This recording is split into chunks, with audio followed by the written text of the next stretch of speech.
श्री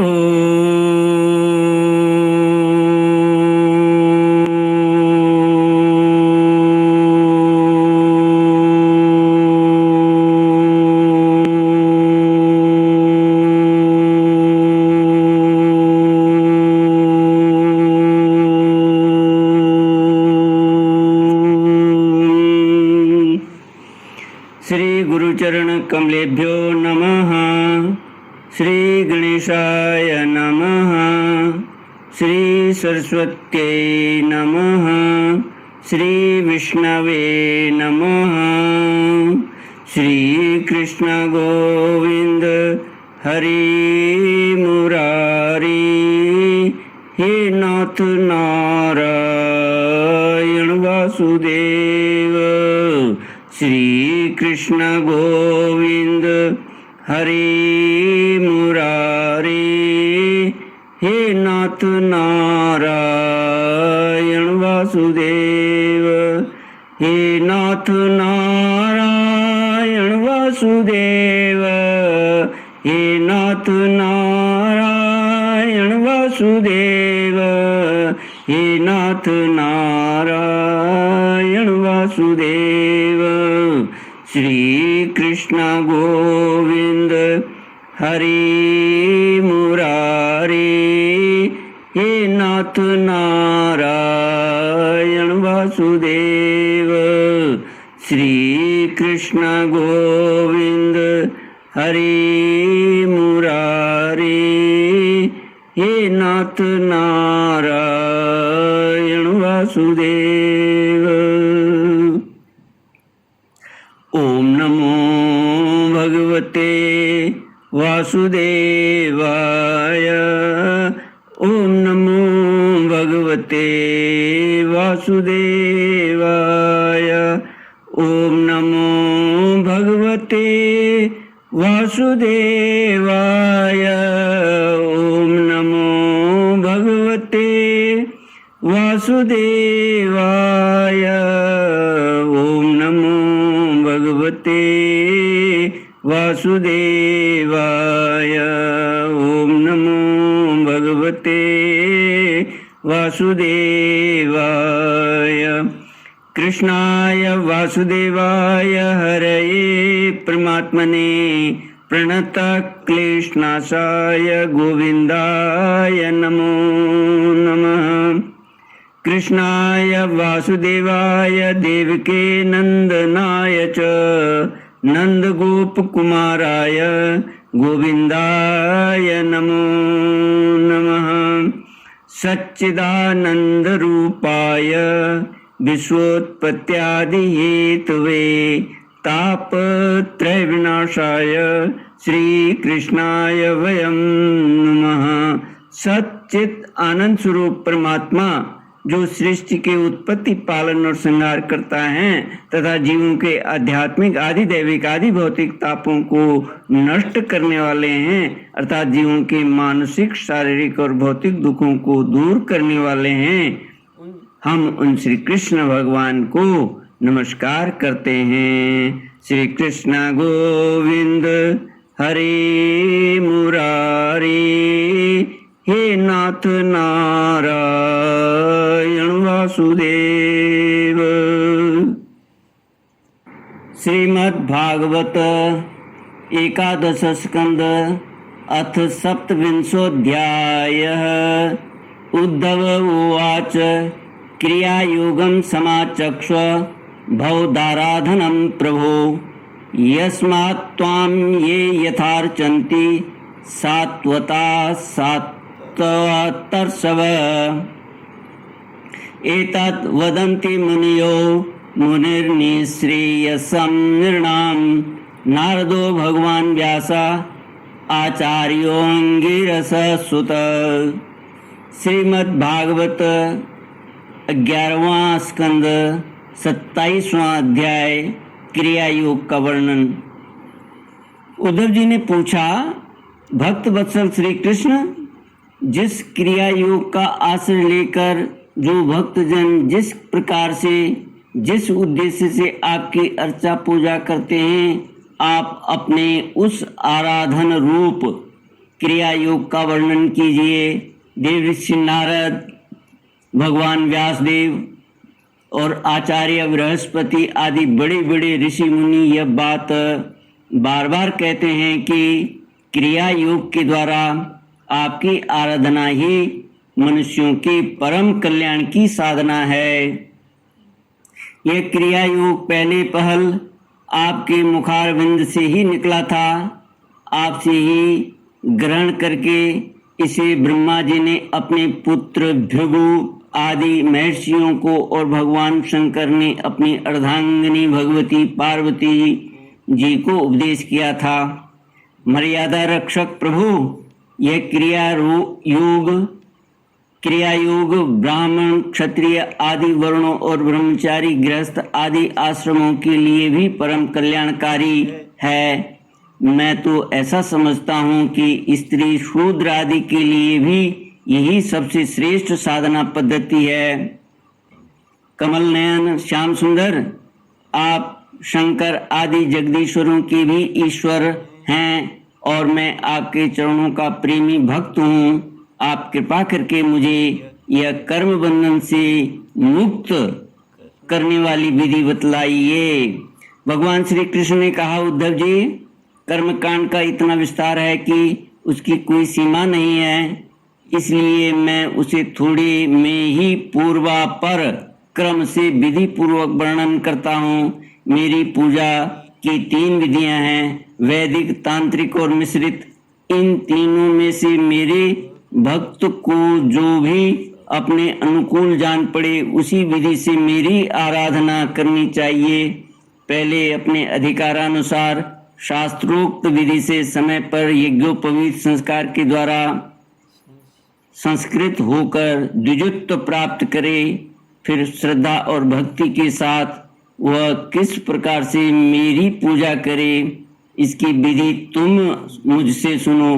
भक्ति पूर्वक निष्कपट भाव से अपने पिता एवं गुरु रूप मुझ परमात्मा का पूजा की सामग्रियों के द्वारा मूर्ति में, वेदी में, अग्नि में, सूर्य में, जल में, हृदय में अथवा ब्राह्मण में, चाहे किसी में भी आराधना करे।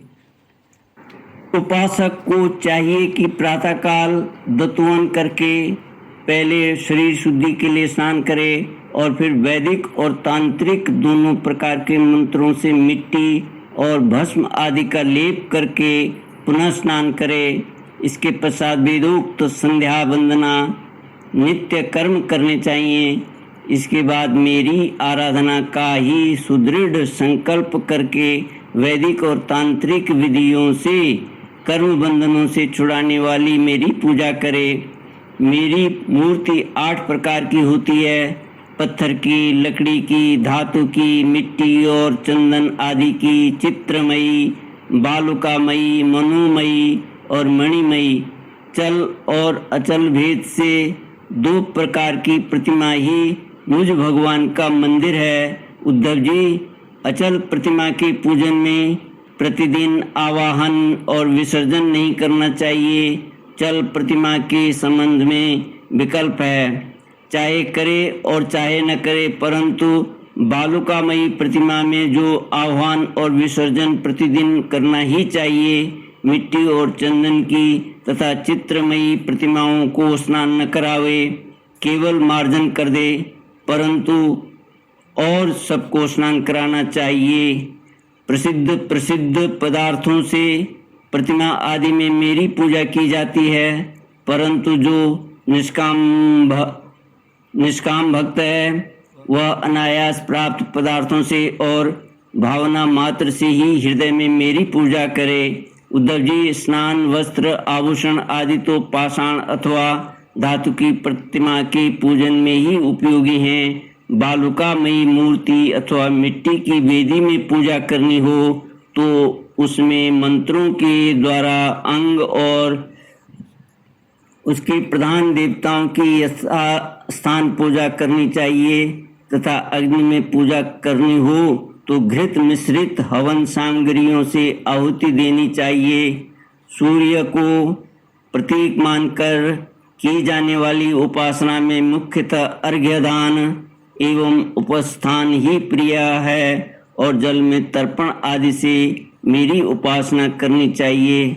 जब मुझे कोई भक्त हार्दिक श्रद्धा से जल भी चढ़ाता है तब मैं उसे बड़े प्रेम से स्वीकार करता हूँ। यदि कोई अभक्त मुझे बहुत सी सामग्री निवेदन करे तो भी मैं उससे संतुष्ट नहीं होता हूँ। जब मैं भक्ति श्रद्धा पूर्वक समर्पित जल से ही प्रसन्न हो जाता हूँ तब गंध पुष्प धूप दीप और नैवेद्य आदि वस्तुओं के समर्पण से तो कहना ही क्या है।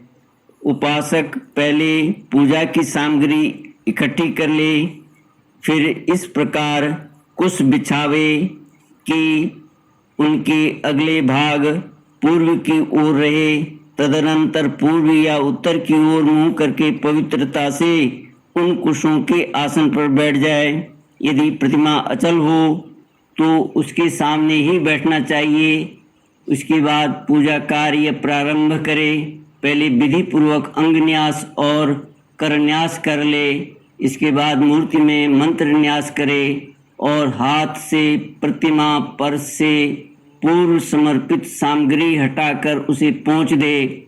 इसके बाद जल से भरे हुए कलश और प्रोक्षण पात्र आदि की पूजा गंध पुष्प आदि से करे।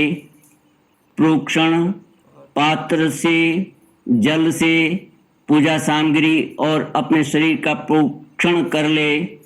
तदनंतर पाद्य अर्घ्य और आचमन के लिए 3 पात्रों में कलश में से जल भरकर रख ले और उनमें पूजा पद्धति के अनुसार सामग्री डाले। पाद्य पात्र में श्यामाक सांवे के दाने दूब कमल विष्णुक्रांता और चंदन तुलसी दल आदि। अर्घ्य पात्र में गंध पुष्प अक्षत जौ कुश तिल सरसों और दूब तथा आचमन पात्रों में जायफल लौंग आदि डाले। इसके बाद पूजा करने वाले को चाहिए कि तीनों पात्रों को क्रमशः हृदय मंत्र शिरो मंत्र और शिखा मंत्र से अभिमंत्रित करके अंत में गायत्री मंत्र से तीनों को अभिमंत्रित करे। इसके बाद प्राणायाम के द्वारा प्राणवायु और भावनाओं द्वारा शरीरस्थ अग्नि के शुद्ध हो जाने पर हृदय कमल में परम सूक्ष्म और श्रेष्ठ दीप शिखा के समान मेरी जीव कला का ध्यान करे। बड़े बड़े सिद्ध ऋषि मुनि ओंकार के अकार उकार मकार विंदु और नाद इन 5 कलाओं के अंत में उसी जीव कला का ध्यान करते हैं। वह जीव कला आत्मस्वरूपिणी है। जब उसके तेज से सारा अंतःकरण और शरीर भर जाए तब मानसिक उपचारों से मन ही मन उसकी पूजा करनी चाहिए। तदनंतर तन्मय होकर मेरा आह्वान करे और प्रतिमा आदि में स्थापना करे। फिर मंत्रों के द्वारा अंगन्यास करके उसमें मेरी पूजा करे। उद्धव जी, मेरे आसन में धर्म आदि गुणों और विमला आदि शक्तियों की भावना करे। अर्थात आसन के चारों कोनों में धर्म ज्ञान वैराग्य और ऐश्वर्य रूप 4 पाए हैं। अधर्म अज्ञान अवैराग्य और अनैश्वर्य ये चारों दिशाओं में डंडे हैं। सत्व रज तम रूप 3 पटरियों की बनी हुई पीठ है। उस पर विमला उत्कर्षणी ज्ञाना क्रिया योगा प्रहवी सत्या ईशाना और अनुग्रह ये 9 शक्तियां विराजमान हैं। उस आसन पर एक अष्टदल कमल है। उसकी करणी का अत्यंत प्रकाशमान है और पीली पीली केशरों की छटा निराली है। आसन के संबंध में ऐसी भावना करके पाद्य आचमनीय और अर्घ्य आदि उपचार प्रस्तुत करे। तदनंतर भोग और मोक्ष की सिद्धि के लिए वैदिक और तांत्रिक विधि से मेरी पूजा करे। श्री कृष्ण गोविंद हरे मुरारी हे नाथ नारायण वासुदेव। एव। ॐ पूर्णमद पूर्णमिदं पूर्णात् पूर्णमुदच्यते पूर्णस्य पूर्णमादाय। Low battery, please charge. ॐ शान्ति शान्ति शान्ति। हरिः ॐ श्री गुरुभ्यो